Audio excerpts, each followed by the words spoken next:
우리는 종종 하나님께서 일하신다면 아주 분명한 역사가 일어날 거다 이렇게 생각합니다.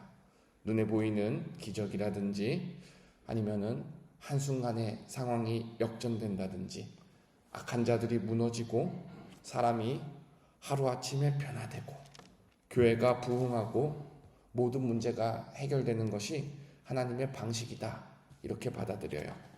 물론 하나님은 그러한 일을 행하시고 그렇게 일을 하십니다. 근데 하나님의 일하심이 모두 다 횡편일률적으로 그렇게 일어나는 것은 아닙니다. 특별히 오늘 열왕기상 19장에 들어오면은 하나님께서 일을 하시는데 엘리야에게 일하실 때 세미한 음성으로 일하시는 하나님을 볼 수 있습니다. 세미한 음성은 작고 고요하고 침묵 속에 하나님께서 말씀하시는 방법을 세미한 음성이라 말합니다. 사랑하는 여러분, 오늘 아침에 우리가 하나님의 그 세미한 음성을 듣기를 소망합니다. 엘리야가 시험에 들었어요. 엄청난 일을 경험했죠. 제단을 쌓았는데 하늘에서 제단에 불이 떨어졌고 기도를 했는데 3년 6개월 만에 비가 내렸습니다. 모두가 다 하나님의 역사입니다. 근데 엘리야가 시험에 들었어요. 시험에 든 이유는 자기가 열심을 부려도 자기가 열심히 해도 세상이 바뀌지 않는다라는 거예요. 아합과 이세벨이 여전히 고집스러웠고 이세벨은 엘리야를 죽이려 했습니다. 그러니까 엘리야가 시험에 들어서 도망자가 됩니다. 광야로 도망해서 로뎀나무 아래에 숨어 있습니다. 거기서 하나님께 죽여달라고 하고 있습니다. 아마도 엘리야 마음속에는 하나님 제가 더 뭐를 해야 합니까? 하나님은 왜 이렇게 조용하시고 하나님은 정말 이 가운데 이 사람들을 바꾸고 계십니까? 이렇게 엘리야가 낙심에 들었던 거죠. 그때 하나님께서 처음 엘리야에게 찾아오셔서 먹이시고 어루만지시고 또 하나님께서 엘리야에게 또 찾아오셔서 먹이시고 어루만지시고 엘리야를 일으키십니다. 엘리야가 힘을 얻어서 40일 밤낮을 쉬지 않고 달립니다. 쉬지 않고 달려서 호렙산으로 갑니다. 호렙산이 어디냐? 바로 모세가 십계명을 받은 시내산입니다. 이스라엘이 하나님과 언약을 맺은 언약의 산입니다. 엘리야가 그곳에 가서 또 굴에 들어가서 숨어서 숨죽이고 있어요. 그곳에서 하나님께서 엘리야에게 다시 묻습니다. 9절에 보십시오. 마지막 부분에 엘리야야 내가 어찌하여 여기 있느냐. 10절에 엘리야가 대답합니다. 그가 대답하되 내가 만군의 하나님 여호와께 열심히 유별하오니 이는 이스라엘 자손이 주의 언약을 버리고 주의 제단을 헐며 칼로 주의 선지자들을 죽였음이오며 오직 나만 남았거늘 그들이 내 생명을 찾아 빼앗으려 하나이다. 엘리야의 대답을 잘 보십시오. 하나는 맞고 하나는 틀립니다. 시험은 항상 이렇게 하나는 맞고 하나는 틀린 곳에서 비롯됩니다. 먼저 엘리야가 뭐가 맞다고 합니까? 하나님, 저 하나님 앞에 열심히 유별합니다. 저 정말로 참으로 하나님을 열심히 섬기는 사람입니다. 맞지요? 엘리야 열심히 있는 사람입니다. 담대했고요. 심지가 굳었습니다. 근데 이 장면을 보면은 시험도 열심히 있는 사람이 드는구나 이런 생각이 들어요. 열심히 있다는 말은요 관심이 있다는 말이고 열심히 있다는 말은요 공동체를 향한 소원이 있다라는 말이고요. 열심히 있다라는 말은요 하나님에 대한 기대가 있다라는 거예요. 그러니까 열심이 없으면 관심도 없고 기대도 없고 아무것도 없으면요 실망할 이유도 없어요. 시험에 들 이유도 없어요. 그런데 엘리야는 참으로 열심히 있는 사람이었습니다. 바알에게 무릎 꿇지도 않았고 아합에게 하나님의 말씀도 전했고 갈멜산에서 목숨을 걸고 하나님을 증거했습니다. 그리고 그 열심이 때로는 엘리야의 발목을 붙잡게 되는 거죠. 세상을 볼 때 하나님에게 중심을 두지 않고 자기 기준에 중심을 둘 때 엘리야에게 불평이 생긴 거예요. 그러면서 엘리야가 상황을 왜곡하기 시작하는데 무엇을 왜곡하느냐? 자기만 하나님의 일을 한다라고 엘리야가 착각을 하는 거예요. 10절 마지막 부분 보여주십시오. 오직 나만 남았거늘. 이것은 거짓입니다. 우리가 익히 봐서 알다시피 오바댜가 누구를 위해서 일하고 있습니까? 하나님을 위해서 일하고 있어요. 아합의 밑에서 숨죽이고 있지만 오바댜는 100명의 선지자를 먹이고 있습니다. 엘리야만 남은 것이 아니에요. 이후에 또 하나님께서 말씀하십니다. 엘리야야, 하나님을 섬기는 7,000명의 사람들이 남아있다. 바알에게 무릎 꿇지도 않고 바알에게 입 맞추지도 않는 그 선지자들이 남아있다. 하나님께서 말씀하시는 거죠. 엘리야가 강조하는 나만 남았습니다, 나만 일합니다, 나만 혼자입니다 라고 말하는 것은 엘리야의 착각이라는 말씀입니다. 이것이 시험의 특징입니다. 낙심은요, 현실을 보게 하면서도 동시에 현실을 왜곡합니다. 낙심한 사람들은요, 많은 것을 보지 못해요. 특별히 하나님이 숨어서 일하시고 하나님이 조용히 일하시는 그 하나님의 열심을 무시하게 됩니다. 자기 곁에 있는 은혜를 결국에는 보지 못하고 자기 고통만 내세우며 자기 실패, 자기 실망감에 빠져 있습니다. 사랑하는 여러분, 선을 행하십시오. 그러나 낙심하지 마시기를 주님의 이름으로 축원합니다.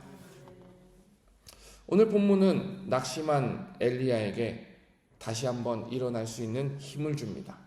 근데 그 힘은요, 오로지 하나님께로부터 온다라는 사실을 알려줍니다. 11절을 읽어드리겠습니다. 여호와께서 이르시되 너는 나가서 여호와 앞에서 산에 서라 하시더니 여호와께서 지나가시는데 여호와 앞에 크고 강한 바람이 산을 가르고 바위를 부수나 바람 가운데 여호와께서 계시지 아니하며 바람 후에 지진이 있으나 지진 가운데서도 여호와께서 계시지 아니하며. 하나님이 이제 엘리야에게 하나님의 방식을 알려주시려고 산에 세우시는 거예요. 산에 세우신 다음에 거기에 큰 바람이 불어요. 바람이 부는데 바위도 쪼갤 정도로 강한 바람이 붑니다. 엘리야가 놀라서 보죠. 야, 바람이 바위를 쪼개는구나. 하나님이 거기 계신가? 안 계십니다. 또 땅에서 지진이 일어납니다. 온 산이 흔들립니다. 엘리야가 또 봅니다. 하나님이 거기 계신가? 거기에도 계시지 않아요. 12절입니다. 또 지진 후에 불이 있으나 불 가운데서도 여호와께서 계시지 아니하더니. 지진 후에 막 땅에서 불이 일어납니다. 지난번에 하나님께서 불을 내리셨는데, 제단 위에 불을 내리셨는데 불 가운데 하나님이 계신가? 봤는데 하나님이 안 계셔요. 하나님은 어떻게 일하시는가? 하나님은 어디에 계시는가? 엘리야가 한참 궁금할 때에 거기에 뭐가 있습니까? 세미한 소리가 있는지라. 하나님께서 조용히 말씀으로 응답하시는 것입니다. 엘리야의 모든 기대가 뒤집어지는 거죠.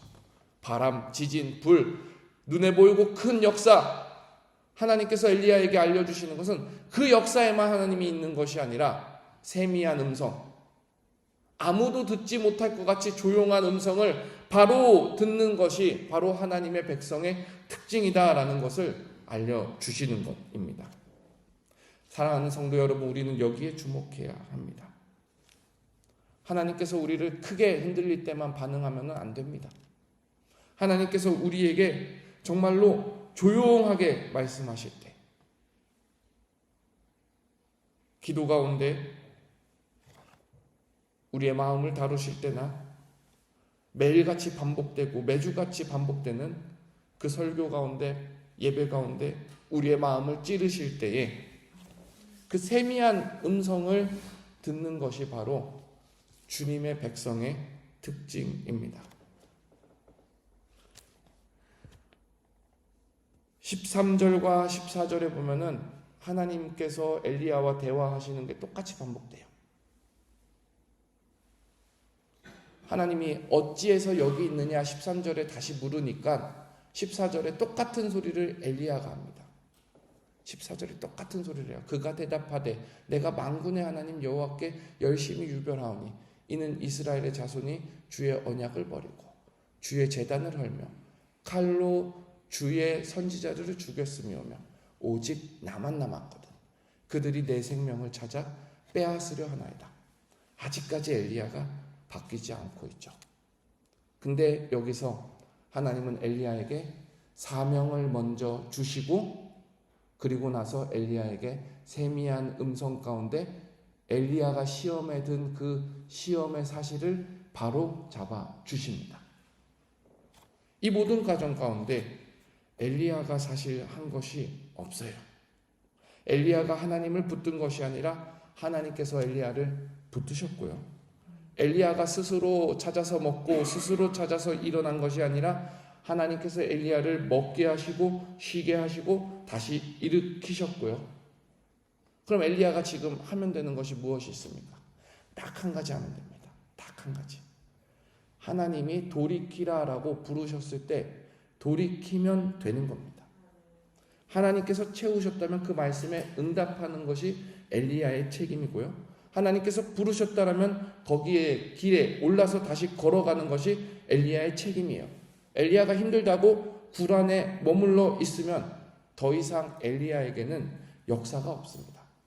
그러나 굴에서 나와서 다시 말씀의 순종의 자리로 들어갈 때에 엘리야는 참으로 하나님의 선지자, 하나님의 백성의 길을 걷게 되시는 거예요. 요한복음 10장에도 예수님이 말씀하십니다. 내 양은 내 음성을 들으며 나는 그들을 알며 그들은 나를 따르니라. 다시 한번 말씀드리겠습니다. 내 양은 내 음성을 들으며 나는 그들을 알며 그들은 나를 따르니라. 예수님과 예수님의 양의 관계는요, 음성을 알고 듣고 따름으로써 그 관계가 정말로 참되게 드러난다라는 사실입니다. 양이 목자의 음성을 알듯이 엘리야가 하나님의 세미한 소리를 듣고 일어날 때에 엘리야는 하나님의 역사를 봅니다. 자기 혼자만 남아있다라고 생각하고 착각했던 엘리야가 7,000명의 하나님의 사람들을 보게 되고 여전히 이 세상 구석구석에서 하나님께서 일하시는 그 역사의 현장을 바라보면서 하나님 중심의 하나님 주권의 세상 가운데 엘리야는 쓰임을 받게 되는 것입니다. 사랑하는 여러분, 우리가 주님의 음성을 분별하여 듣는 이 아침이 되기를 소망합니다. 예수님께서 오늘 말씀 가운데, 기도 가운데 여러분 한 사람 한 사람에게 친히 알려주실 줄 믿습니다. 그 음성이 아무리 작다 할지라도, 그 음성이 천둥과 번개가 아니라 할지라도 우리가 주님의 백성이라면 그 음성을 분명히 들을 줄 믿습니다. 우리 함께 기도하겠습니다.